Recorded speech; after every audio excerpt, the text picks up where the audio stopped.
How to update any graphics driver inside Windows.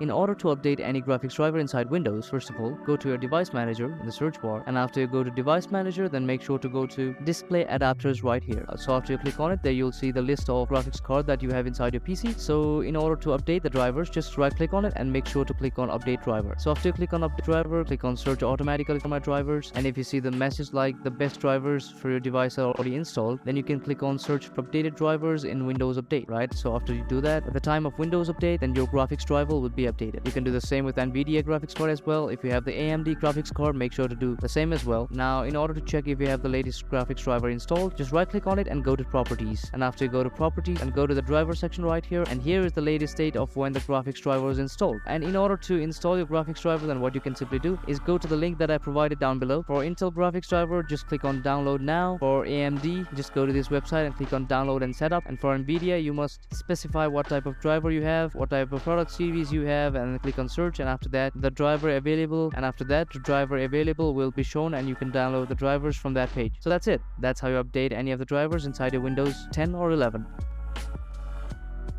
Hopefully you found this video helpful. Thank you very much. That's it.